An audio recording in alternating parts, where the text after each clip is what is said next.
Hey, what's up, Unbroken Nation? Hope that you're doing well wherever you are in the world today. I'm very excited to be back with you with another episode with my guest, Stefan Stefansson, who is a men's relationship coach. And I've been very much looking forward to this conversation personally. What is up, my friend? How are you today? I'm really, really good. Except I'm really boiling. I'm sitting in London. London or UK is not good for high temperatures, and we have had not that it's very hot for you guys, probably in 80s, 90s. It's like Yeah. 35 degrees Celsius, and yeah, we're struggling over here. But I'm good apart from that. Yeah. Coming Struggling. from Iceland, hot weather doesn't work for me. Yeah, it's funny. I was thinking about that. I was like, man, your body just is not built for that. But you know what? Like everything in life, we adapt, right? We create change. We Absolutely. we figure out how to, continue to persevere, hot weather or not. Exactly. Before we get in this conversation, which we're going to talk about some really incredible topics today, tell us a little bit about your background and kind of your journey to where you are today. Yeah, absolutely. My background and journey, what kind of led me to this actually conversation, is that I have had some experience, kind of broken relationships, and had some not so much kind of focus on myself as I went through it. And what I found with what this journey kind of led me to is that I have two very long relationships behind me, one broken marriage, where as I went through them, I didn't really realize what I was actually missing or what I was doing wrong a lot of the times.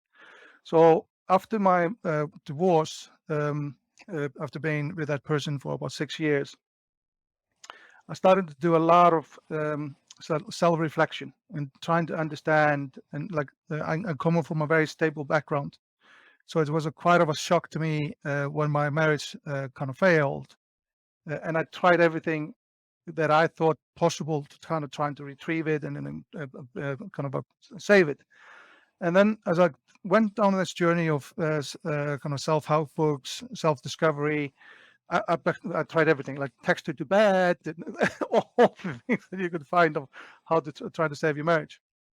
And as I went through that, I started to realize how I am as a person hadn't really grown, and how I kind of started seeing patterns in my own behavior that led to kind of the marriage kind of failing.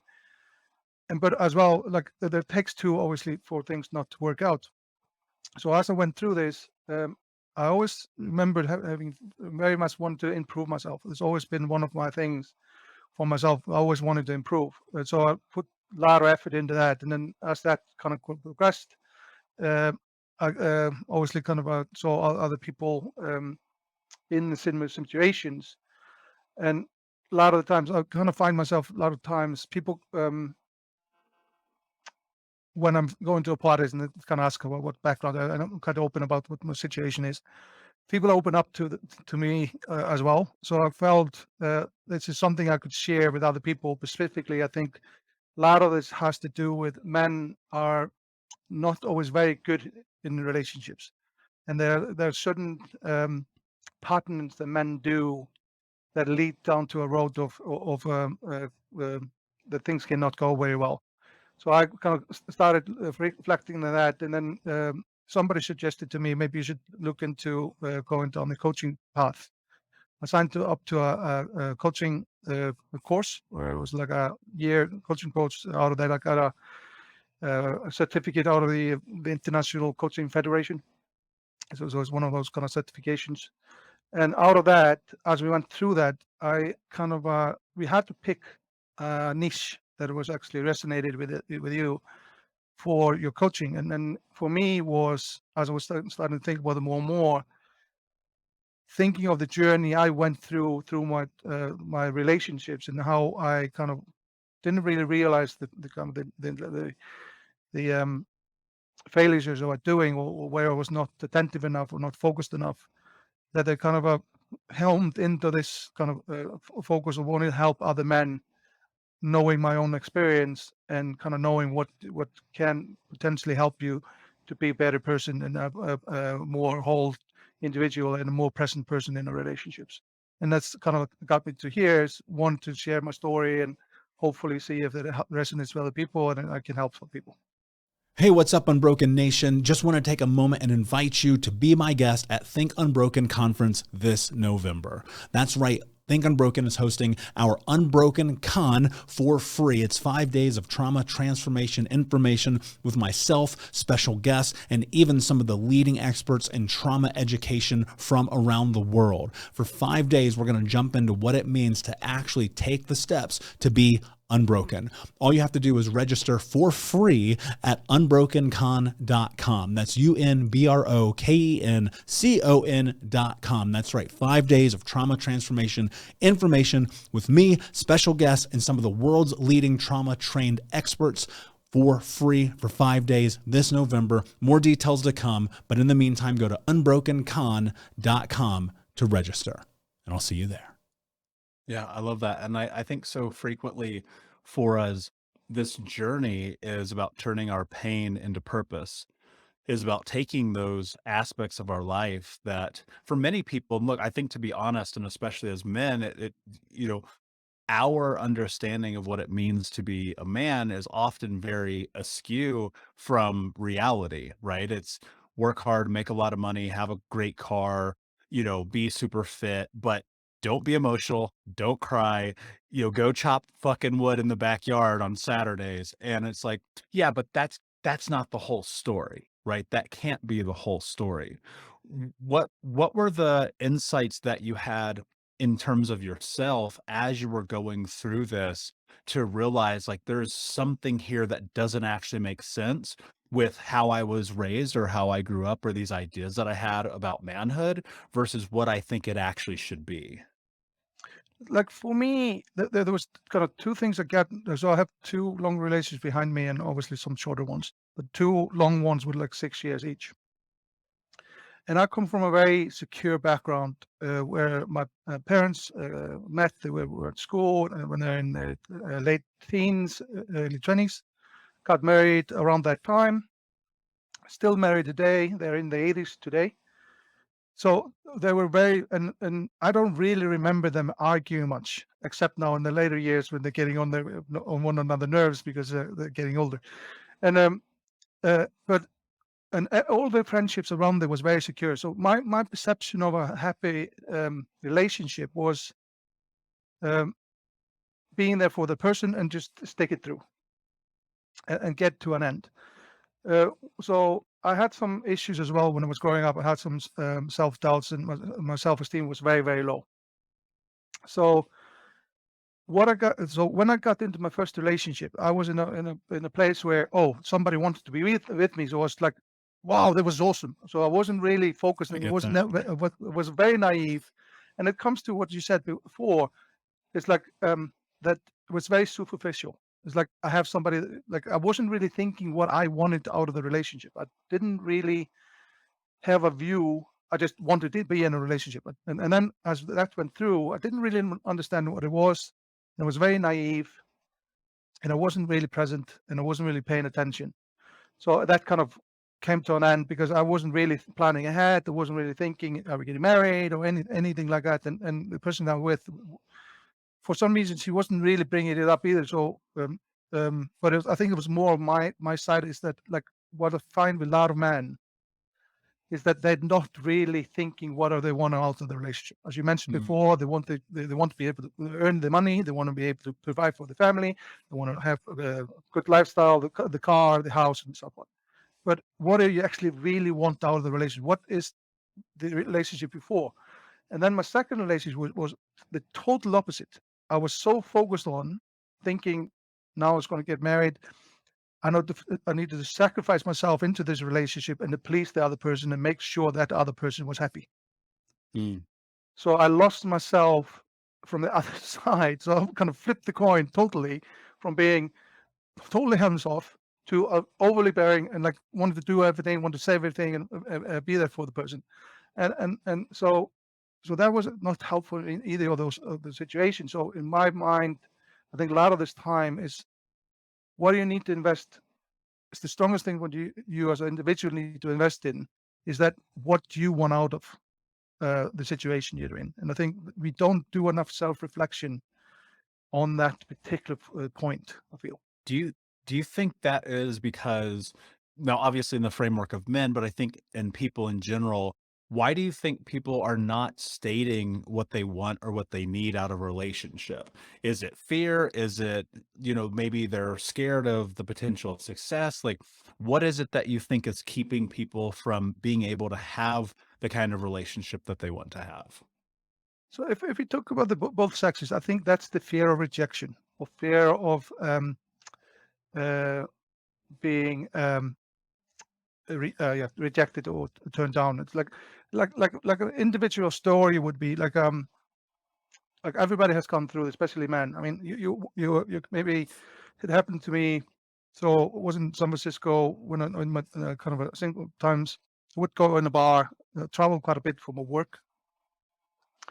So I would always when I traveled, I always make a point of not just staying in the hotel, going out, having a dinner, and maybe having a drink. And then there's one particular evening, I'm in a bar in San Francisco, and I'm nursing my drink, and this lady comes in and sits next to me, and she looks um, very approachable, kind of wanted to strike up a conversation, and I kind of started that whole self-talk. I should I do it now? Should I do it now? And then I finally get up the courage and asking her, and she says blatantly no. And I was like, whoa. And that kind of totally kind of knocked the wind out of myself. Then shortly after, I like crawl out of that bar, like rejected, and like, what's wrong with me? Like, was something in my teeth, or all that kind of like horrible self-doubt comes in, flowing in such a huge um, focus. Is that a lot of that time? I think people are so scared of that rejection or opening themselves up to a vulnerability that they always think of the worst thing, and they always project it on themselves. It's like there must be something wrong with me.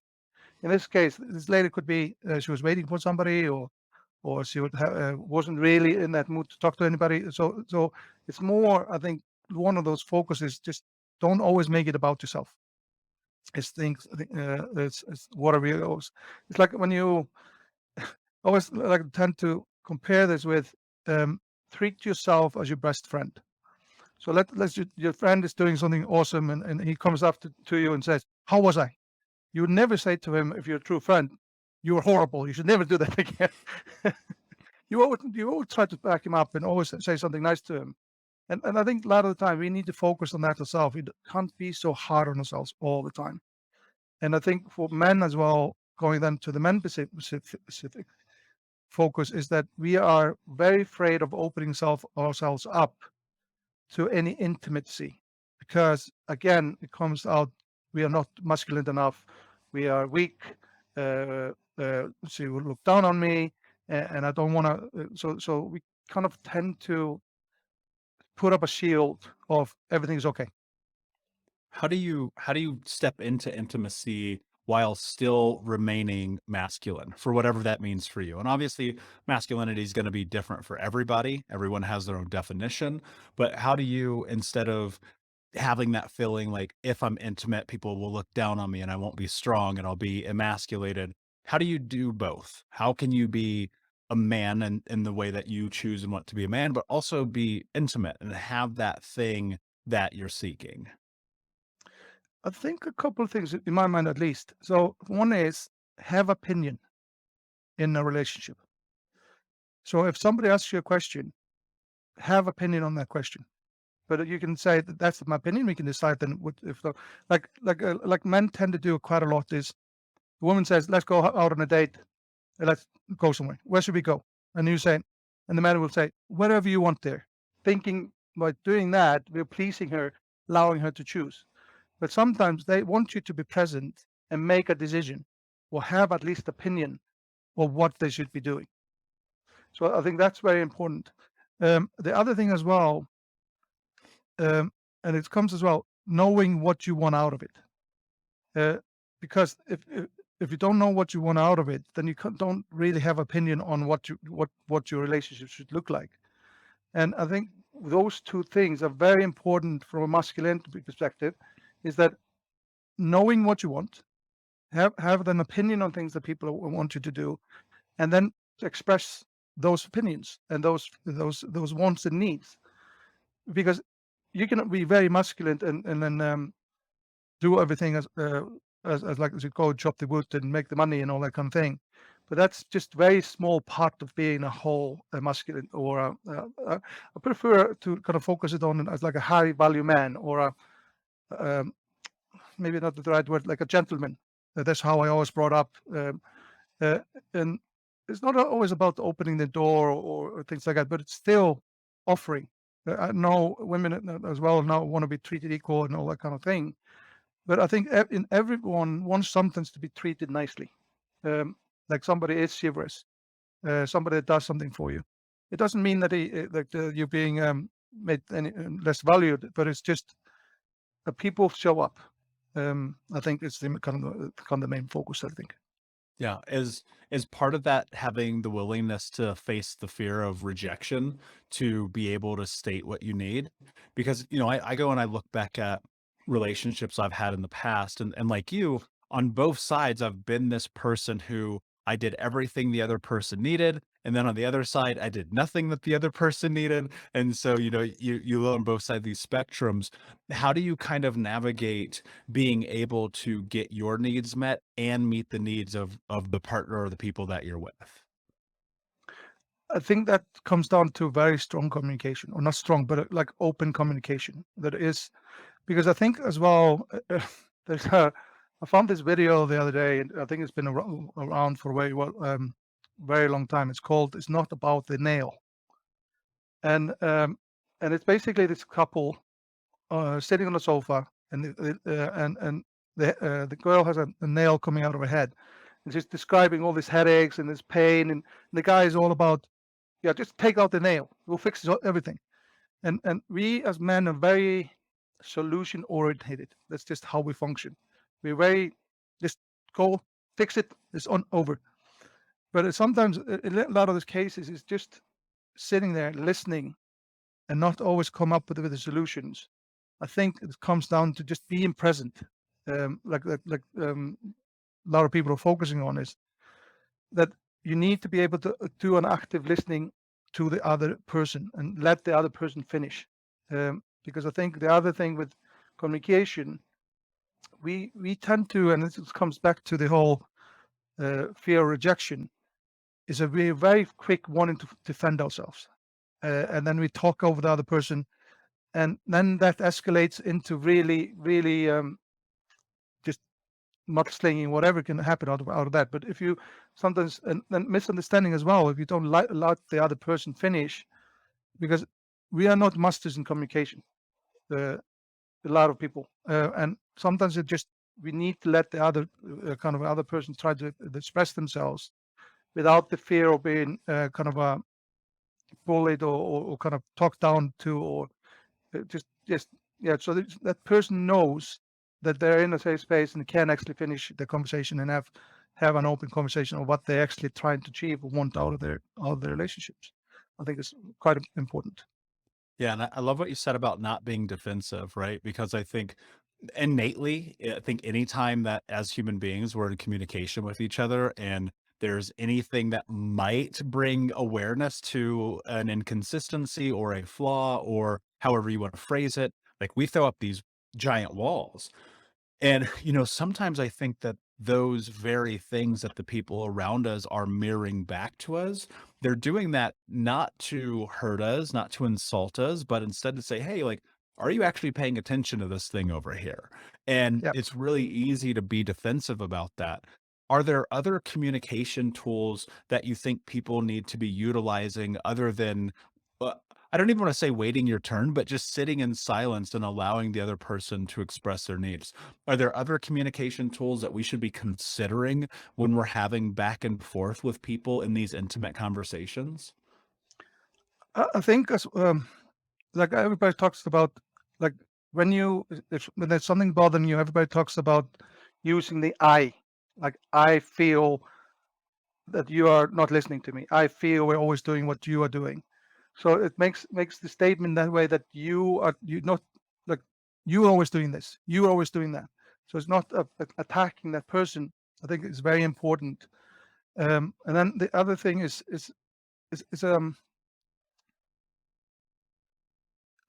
kind of a being acknowledge of what the other person is saying. So sometimes the other tool that people talk about is kind of showing acceptance or reiterate what they just said. So you actually mean that we are not doing. So the other person kind of understands that you were actually listening and you actually understood what the problem is. But I think a lot of these times, I think you need to find a way of being kind of a present in the conversation, and as well, I think, or know what you want out of it, in regards to where the end point is. So you're not just having an argument and then leaving it. So actually, to kind of figuring out a way to kind of achieve the end goal, or what the situation is supposed to be.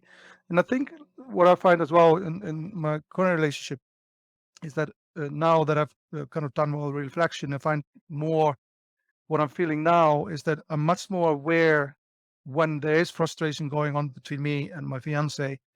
Is that there's sometimes we've started an argument, or not making an argument or discussion, but then the discussion is actually not about what we're talking about. It's something other underlying thing, and I'm getting more Mhm. understood of understanding that now. But it's not easy to have that kind of a patience to listen through what is actually being said, and maybe turn and pick up on a little kind of little nuances that the kind of the conversation starts around. Because I find sometimes, at least in my situation, is that this conversation will start on something, but then the whole conversation is about something totally different. But that doesn't come till that other person is comfortable enough to trust you what actually she wants to talk about. Yeah, and I think that part's excessively difficult, right? Because as men, and especially if you're being defensive in communication, that leads to outbursts, that leads to having freak out moments, self-sabotaging behavior. A lot of that is based on the trauma experiences in communication from our youth. Hey, Unbroken Nation, we'll be right back to the show. But I wanted to let you know that you can grab a copy of my first book, Think Unbroken: Understanding and Overcoming Childhood Trauma, for free. If you go to book.thinkunbroken.com, you can download the PDF ebook version of the book and get everything that I know about the baseline of healing trauma for free, downloaded to your email right now. Just go to book.thinkunbroken.com to download your copy of Think Unbroken: Understanding and Overcoming Childhood Trauma for a PDF for your phone. Again, that is book.thinkunbroken.com.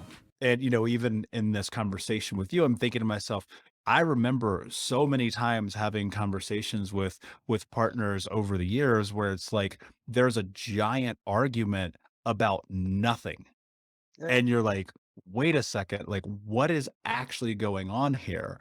How do you get deeper into creating that space where both your partner and yourself have the ability to have vulnerability, to have the conversation about what is actually happening? So I want to come back to it. The other thing I want to touch as well, what I found as well with my previous relationship is this self-sabotaging aspect into it, where you kind of set up the kind of the scene that, because men can be very good at making sure the relationship end because they don't know how to end the relationship. So for you stop texting straight away, you keep changing your mind in the last minute, things like that. So I think with that, it's very important as well. Again, you know what you want of the relationship, and you need to communicate what you want in the beginning. I think the more open you are about your communication in the beginning of a relationship, the more um, you get what you want out of the relationship. Coming back to what your question was, is it's about the trust of when you express what you want out of the relationship, that you know the person that you're talking to is actually listening to what you're saying, and then at the same time the other way around, then where that person is kind of communicating. It's about having that trusted secure environment that both parties feel they can actually have a conversation without the other person storming out of the room and or jumping over the on top of their words every time. And I think it comes a lot of the time is because somebody's just so afraid or their self-esteem is so low that they take it very personally, so they need to defend themselves straight away. It's almost like kind of that saying of you never not never back somebody into a corner because they will Mm. come out fighting, right?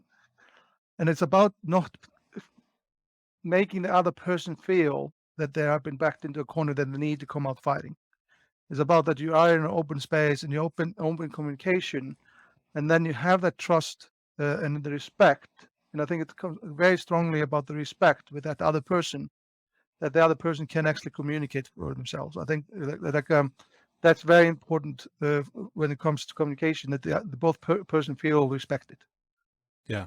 And I think that creates a parameter of safety so that when inevitably you have difficult conversations, which will happen, I think it's funny that we all, because of probably movies and music and things of this nature, we think all of it's happy and, roses and sunshine all the time, but it's just not. We're humans.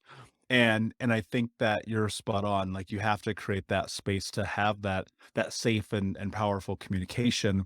You talked about really important how it is to at the beginning to talk about what you want and expectations. Is it as simple as talking? Should people be writing like agreements and contracts? Should this be in writing? Like like how do you make this solidified? That's the thing. There's no silver bullet in any of this. But the strongest thing is for me, and that my focus with when I'm kind of helping um, the men that I talk to is about making yourself focus on yourself, making yourself a whole person, and making yourself a strong, self-assured person that is comfortable with in their own skin. In regards to if you're not comfortable and you're not happy, if you not have goals what you want to achieve, nobody's going to do that for you, and it shouldn't be anybody else's um, focus to do so. Yes, as a partners, yeah, you will strive and you will have goals together, but at the end of the day, you are responsible for yourself, nobody else. And if you don't kind of it's like if you put if you put all this effort to have the six packs and looking good, why should you not be doing the same thing of looking good and being healthy on the inside from the mental side of things?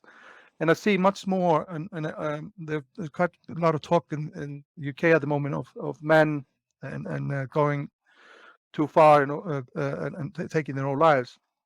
Is that I think a lot of us as men, we're getting very confused at the moment in regards to the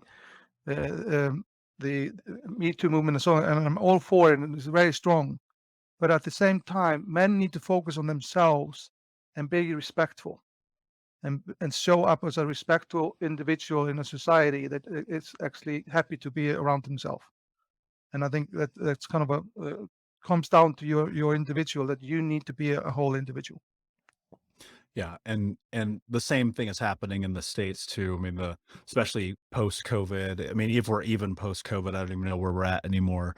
But the reality that suicide rate is higher than it's ever been. People in the military, they're not even reporting the suicide rates anymore because they're so astronomically high.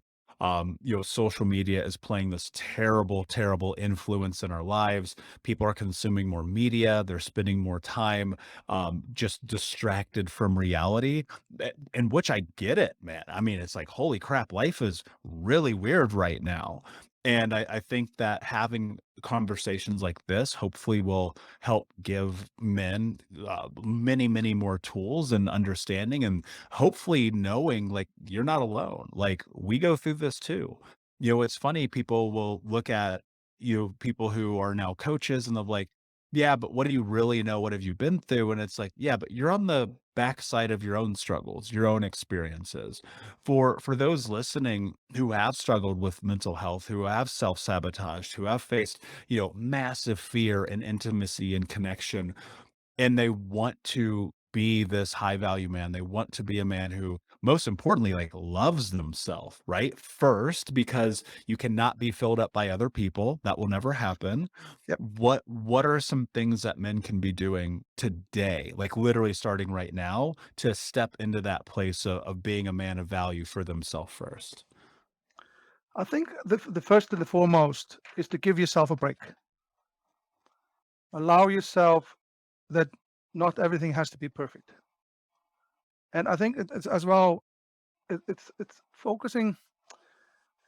There's a term called the spotlight effect, and then we all fall into this. If you ever remember walking down the street, and across the street, you notice somebody's waving at you, and you kind of, I've never seen this person. Well, you start to look around and you don't know, and then this person starts walking towards you, and you kind of, you must be knowing, so you put your hand up, but then this person walks past you, and you don't like, you're like, oh shit, everybody saw me, and I look like a fool. But in the reality, most likely, nobody noticed. But you're just so focused on everybody's looking at me. It's like when you go into a nightclub and you stand in the middle of a dance floor, it's like everybody's looking at me. And it's that kind of focus that we sometimes are just so worried about what other people are thinking that we don't really realize they have their own struggles. They're not really just focusing on you.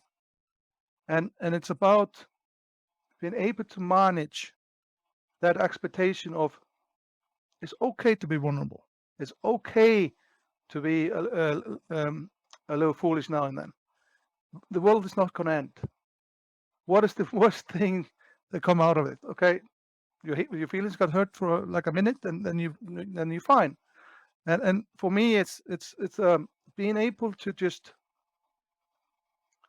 step back from that situation, give it a breather, and it's never as bad as it is. And there's always a silver lining. Because I remember when I went through my divorce, and as I mentioned before, my role model as a married for marriage was my parents. And I've been married almost 60 years, 60 years next year. So it was devastating for me that I was getting divorced. And in my mind, the marriage wasn't that horrible. So I was distraught. I just couldn't believe this was happening to me. And then I just gave myself a little break, and then it kind of came a little bit as I started to talk to my friends and family as I went through this, and they were kind of pointing out to me maybe the marriage wasn't that great. There was problems here and there, and then I started, as I said, stepped back and started to looking for the silver lining. And I think that's one of my deepest kind of a realization out of going through my marriage was, even if the things are so bad, there's always something positive out of it. And now in hindsight, I'm actually getting married next week. Amazing. Found a new amazing person, and it's 6 years plus minus that I got divorced, and I can't wait to get married again. And it's just having that focus of not always beating yourself up, and just step back, give yourself a breather. You don't always have to be that perfect person, and just be that vulnerability, and as well. And I mean, a lot of people say like, and I jokingly have a favorite term. Sometimes I say, just suck it up, but suck it up doesn't really help you. Mm. And it's about finding either work on yourself. It also, as well, it's very important you take responsibility and stop blaming other people for whatever happened, because it takes two. And if you do not take responsibility what your situation is in, it will not lead you to anything to learn from. You won't see that silver lining, and you won't learn from it. Because in my mind is that there's always experience that you can learn from. Because I feel like what I learn when I learn something the best is when I fail. And so we shouldn't be afraid of failure. And I think our society is very focused on creating champions that aren't really champions. Like people are talking about, like when you have kids and everybody gets a medal. Okay, I mean, that's nice, but it doesn't really give you a true reflection of what life is about. And it's okay to have a little bit of competitiveness, but at the same time, it is okay to fail, because if you don't fail, you don't improve. Mm. Uh, and so for me, it's about taking responsibility and be okay with that occasional embarrassment moment. That just move on, don't Yeah. dwell on it. A- and like you said, nobody's watching anyway, right? Yeah, And I think that's one of the really important things, and to not beat yourself up about it, and to not belittle yourself and put yourself down, because I don't know anyone who doesn't make mistakes.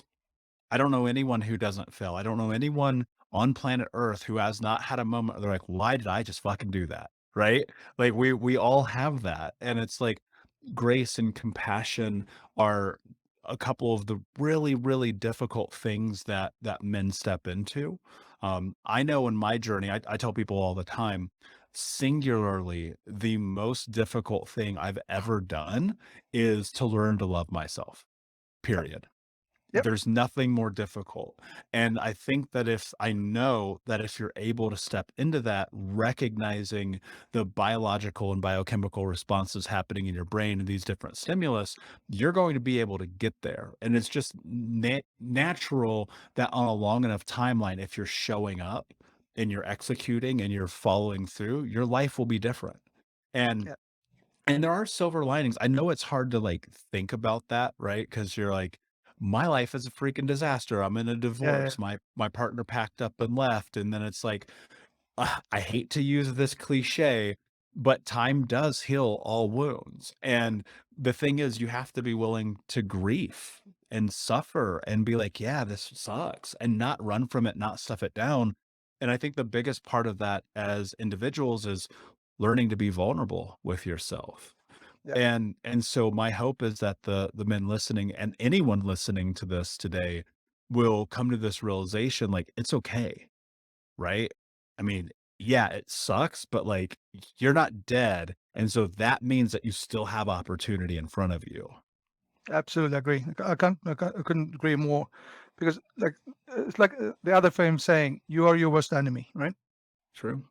And as I said before, would you ever kind of go up to your friend after he's done something amazing, say that was horrible, should never do that again? You wouldn't do that to your best friend. So why are you doing to yourself? So like I do understand, and you kind of touched on it a little bit earlier on the social media side of things, and it's that instant gratification. We live in a society now that we are just so focused on, oh, the Joneses next door just went on a holiday, or bought a boat, or got this amazing car, or whatever it was, that we put ourselves such a always comparing ourselves to something else, and not just enjoy the moment that we have now and be in the moment. I think we are losing that considerably with always being chasing the Joneses on Instagram or whatever that is, comparing ourselves to somebody else. You just have just to look at yourself and like things are okay, and things will be okay. And then give you and the other thing as well, when you have those small victories, you should always celebrate the small victories. Hmm. Big victories take care of themselves. Like somebody I read somewhere, just to focus on doing one good thing a day that you can say at the end of the night when you put your head on the pillow, when to bed, I made my bed perfectly. That's the one thing was good that day. If nothing else, just focus on something, one good thing that you do a day, whatever that is, and then you build on it, and you kind of slowly, and I think, as you mentioned, is that we are just so good at being bad to ourselves, Hmm. um, and not kind of and it's all about self pity, and we kind of like, this person doesn't like me because that and then, but just trying to stop being that negative communication in your head. It's just when you catch yourself doing it. And I think what I found as well when I went into that self realization of myself for myself is that more I did it, the more I was able to pick up those situations when I was being hard on myself. And what would I do then is that I would either like try to go for a walk or read a book, something like that. because you need to just occupy your brain with something else. Watching something on television, it doesn't work as well, because reading, I felt I had to focus. I had to actually focus on the little letters on the page. So I kind of got myself out of that thinking quite a bit. And then like other people talk obviously about meditation is very strong. If you can focus on that and get into it, I think that's another thing that's very, very, very strong. Yeah, I agree. And I think a lot of these tools you bring into your life, some will work, some will not. But it's about finding out what works for you and Absolutely. changing the narrative and the self-talk. I'm such a proponent of that. That's the difference between success and failure in life, in my opinion. Stefan, my friend, this conversation has been absolutely amazing. Before I ask you my last question, can you please tell everyone where they can find you? Yeah, so you can find me on Instagram and Facebook under High Value Man, and on my website highvalueman.is. Brilliant. And Basically, of High course, we'll Value put Man the is. yeah, I love that. And of course, we'll put the links in the show notes for the audience. My Thank you. last question for you, my friend. What does it mean to you to be unbroken? What it means to be unbroken is to be a person that shows up, the person that has opinion and knows what he wants out of life. So my kind of when I went on my journey, when I did this realization, I kind of read a lot of books and all that kind of thing. But at the end of the day, for me, is about showing up and knowing what you want out of the situation, and be um, kind of respectful about that. It's not about being arrogant about I want this or something like that. It's about just being a whole human being that shows up in society, and it's somebody you want to be around with. Yeah, I love that. It's about owning your truth and showing up. My Yeah. friend, thank you so much for being here, Unbroken Nation. Thank you for listening. Please like, subscribe, comment, share, tell a friend. And until next time, my friends, be unbroken. I'll see you. We'll be right back to the show, my friend, but I wanted to let you know about our brand new podcast community for Think Unbroken podcast. I know that for so many trauma survivors like myself, for the longest time, I felt alone, like nobody got it, nobody understood, and that I was just going to have to figure this out on my own. But that's not true. And the reason why we created our brand new Think Unbroken Academy podcast community is so that we can bring all the members of the Unbroken Nation together in a place where we can learn, grow, heal, change, and transform our trauma into triumph. I would love to have you come and be a part of the brand new community. Just check out thinkunbrokenacademy.com or click the link in the podcast description. And I cannot wait to see you there, my friend. Again, just head over to thinkunbrokenacademy.com. And until then, be unbroken. Thank you so much for listening to Think Unbroken. Please share this episode with someone who could use it and help us move forward in our mission of ending generational trauma in our lifetime. And if you would, please take 5 seconds to pop on iTunes or Spotify, hit that 5-star, leave a review, and you can also reach out to us on social at Michael Unbroken or at Think Unbroken. And of course, you can check out our YouTube channel at Think Unbroken. Thank you for being a part of Unbroken Nation, my friends, and until next time, be unbroken.